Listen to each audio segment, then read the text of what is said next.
मुंबईच्या तलाव क्षेत्रात पावसाची हजेरी, जलसाठ्यात 17,000 दशलक्ष लिटरनं वाढ.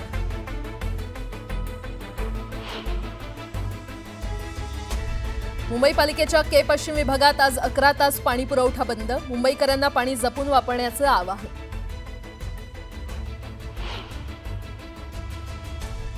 पुण्यात पावसाची संततधार, खडकवासला धरणात 6.97 टीएमसी म्हणजेच 23.91% पाणीसाठा जमा. नॅशनल पार्कमधील धबधब्यांवर नो एंट्री, बंदी आदेश झुगारून प्रवेश केल्यास गुन्हा दाखल होऊन दंड आकारणार.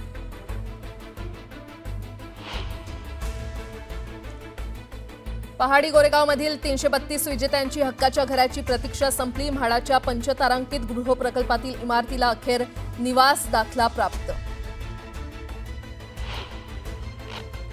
विमानतळ परिसरातील उंचीच्या नियमांचं उल्लंघन, विमानमार्गात अडथळा ठरणाऱ्या इमारतींवर अखेर 12 वर्षांनी कारवाई. 20 जून ते 23 जून या कालावधीत संत श्री ज्ञानेश्वर महाराज आणि संत श्री तुकाराम महाराजांच्या पालख्या पुण्यातून मार्गक्रमण करणार.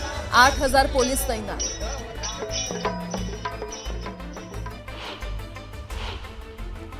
आणि बनावट बियाणं तयार कराल तर खैर नाही, कायदे अधिक कडक करण्याची केंद्रीय कृषी मंत्री शिवराज सिंह चौहान यांची घोषणा.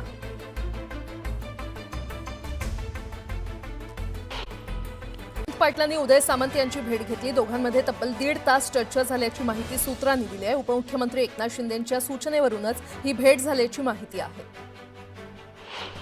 सांगलीमध्ये काँग्रेसला भाजपनं मोठा धक्का दिलाय. काँग्रेस नेत्या जयश्री पाटलांनी भाजपमध्ये प्रवेश केलाय. मुख्यमंत्री देवेंद्र फडणवीस आणि प्रदेशाध्यक्ष चंद्रशेखर बावनकुळेंच्या उपस्थितीमध्ये हा पक्षप्रवेश सोहळा पार पडला. जयश्री पाटील या माजी मुख्यमंत्री वसंतदादा पाटील यांच्या नातसून आहेत. मनसेसोबत युती करायची की नाही अशी उद्धव ठाकरे यांनी माजी नगरसेवकांना विचारणा केली. युती केली तर फायदाच होईल अशी कबुली नगरसेवकांनी दिली आहे. मुंबईमध्ये युतीसंदर्भात अनुकूल वातावरण असल्याचं माजी नगरसेवकांचं म्हणणं आहे. स्थानिक स्वराज्य संस्था आणि पालिका निवडणुकीच्या पार्श्वभूमीवर शिवसेनेच्या सर्व मंत्र्यांवर विशेष जबाबदारी देण्यात आलेली आहे. उपमुख्यमंत्री एकनाथ शिंदे यांनी शिवसेना मंत्र्यांच्या बैठकीत कामाचा आणि पक्षवाढीबाबत आढावा घेतला. दरम्यान प्रत्येक मंत्र्यावर विभागवार 5 जिल्ह्यांची जबाबदारी सोपवल्याची माहिती सूत्रांनी दिली आहे. स्थानिक स्वराज्य संस्थांच्या निवडणुकीत उबाठा पक्ष एकला चलोच्या भूमिकेत आहे. उबाठानं 59व्या वर्धापन दिनानिमित्त टीजर प्रसिद्ध केलाय. यातून हिंदुत्वाची साथ घालण्यात आली आहे. कुटुंबासोबत निष्ठावंतांचा वर्धापन दिन या टॅगलाईनमुळे अनेकांच्या भुवया उंचावल्या. ठाणे जिल्ह्यात काँग्रेस पदाधिकाऱ्यांची बैठक पार पडली. यावेळी पदाधिकाऱ्यांसह विभागीय आढावा घेण्यात आला. यावेळी पक्षविरोधी काम करणाऱ्यांवर कारवाई करण्याची मागणी कार्यकर्त्यांनी केली आहे. धुळ्यातील गुलमोहर शासकीय विश्रामगृहात सापडलेल्या रोकड प्रकरणी धुळे पोलिसांनी 11 जणांची ओळख पटवली आहे. या 11 जणांना पोलीस ठाण्यात बोलावून जबाब नोंदवले जात आहे. नाशिकच्या कुंभमेळ्यासाठी विशेष अभ्यास समिती गठीत करण्यात आली आहे. या समितीमध्ये 7 सदस्यांचा समावेश आहे. भाविकांच्या सुरक्षिततेसाठी आणि संपर्कासाठी अत्याधुनिक यंत्रणा उभारण्याबाबत उपाययोजना केली जाणार आहे.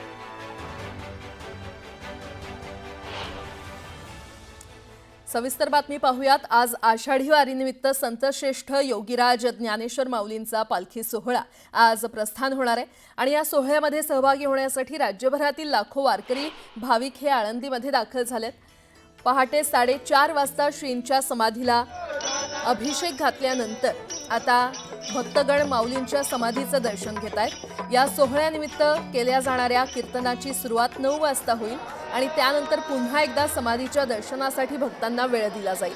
तर संध्याकाळी 5 वाजता गुरुवारचा पालखी सोहळा पार पडेल आणि त्यानंतर रात्री 8 वाजता माऊलींचा पालखी सोहळा पंढरपूरकडे प्रस्थान ठेवेल. त्याआधी आळंदीतून दुथडी भरून वाहणाऱ्या इंद्राणीच्या घाटावर भक्तांची मांदियाळी जमलेली.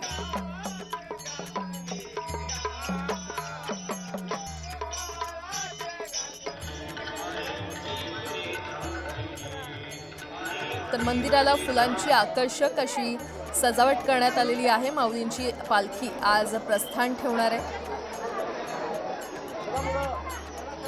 आज आषाढी वारीनिमित्त संतश्रेष्ठ योगीराज ज्ञानेश्वर माऊलींचा पालखी सोहळा प्रस्थान होणार आहे. या सोहळ्यामध्ये सहभागी होण्यासाठी राज्यभरातील लाखो वारकरी हे आळंदीमध्ये दाखल झालेले आहेत आणि तिथूनच आता थेट आढावा देत आहेत आमचे प्रतिनिधी गोविंद वाकडे आपल्यासोबत जोडले गेलेले आहेत.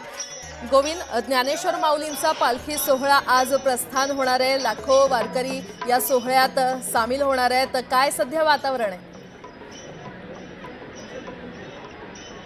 रामकृष्ण हरी. कैवल्य साम्राज्य चक्रवर्ती महाराज ज्ञानेश्वर माऊली योगीराज महावैष्णव संत श्रेष्ठ ज्ञानेश्वर माऊलींचा पालखी सोहळा आज पंढरपूरकडे प्रस्थान ठेवतो आहे आणि या प्रस्थान सोहळ्यासाठी लाखो वारकरी तर इंद्रायणीच्या तीरी दाखल झालेलेच आहेत. मात्र त्याहीपेक्षा वरुणराज देखील अगदी पहाटेपासूनच इथे आपण बघतोय की पाऊस जो आहे तो जोरदार इथे बरसतो आहे आणि अशा पावसात देखील हे सगळे भाविक जे आहेत ते आपण बघतोय की कशा पद्धतीने या इंद्रायणीच्या स्नानासाठी आतुर झालेले असतात.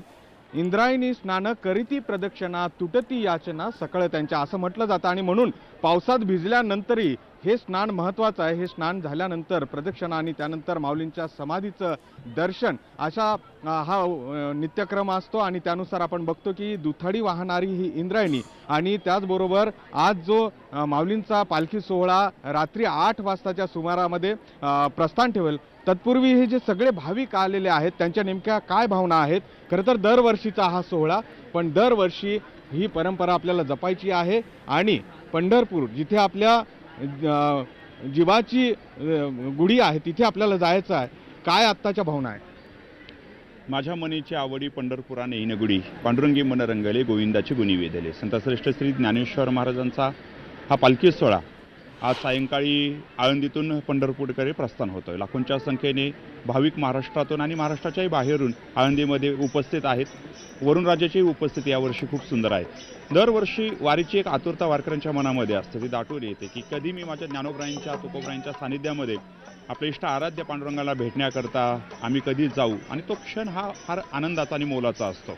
वारकऱ्यासाठी ऊन वारा पाऊस ही गोष्ट अत्यंत क्षुल्लक आहे, पण त्या भगवत भक्तीमध्ये अत्यंत तल्लीन होऊन भजन करत ते समतेचा संदेश देत, विश्वबंधुतेचा संदेश देत, अगदी मायक्रो मॅनेजमेंटसुद्धा वारीमध्ये आपल्याला सगळ्या अनुषंगाने पाहायला मिळतं. वारकऱ्यांचं जीवन हे अत्यंत तेजस्वी उज्ज्वल या दृष्टीने आहे की ज्ञानोबाराय पंढरपूरच्या दिशेने जात आहेत. कार्तिकी यात्रेच्या वेळेस पांडुरंग आळंदीमध्ये येत आहेत. ह्या देवाच्या भेटी खूप महत्त्वाच्या आहेत. जसं शास्त्री म्हणाले की हे खूप महत्त्वाचं आहे की वारी जी आहे ते प्रत्येक टप्प्यावर आपल्याला काही ना काहीतरी शिकवण देत असते. हा शिस्तीचा ही शिस्त म्हणून या सोहळ्याकडे बघितलं जातं. त्याचबरोबर राजवैभवी सोहळा म्हणून देखील या सोहळ्याकडे बघितलं जातं. लाखो वारकरी आहेत. एवढा पाऊस आहे, साधारण 8 ते 10 लाख वारकरी जे आहेत ते देहू आणि या आळंदीमध्ये इथे आलेले आहेत. तरुण जे आहेत ते सातत्यानं या वारी सोहळ्यामध्ये सामील होताना दिसतात. मी पुन्हा एकदा आपले व्हिडिओ जर्नलिस्ट प्रवीण शेट्टी यांना विनंती करतो की हा जो सगळा एकूण आपल्याला बघायला मिळतोय परिसर तो आहे इंद्रायणीचा आणि इंद्रायणीच्या दुथडी. जशी इंद्रायणी दुथडी भरून वाहते आहे तसंच या इंद्रायणीच्या दोन्ही तीरावर हे वारकरी जे आहेत ते आपले नित्य क्रम आटोपतायत आणि खरं तर आज संध्याकाळी रात्री 8 वाजता पालखी सोहळा जो आहे प्रस्थान ठेवले. 194वा हा पालखी सोहळा आहे. आज गुरुवारचा पालखी सोहळा जो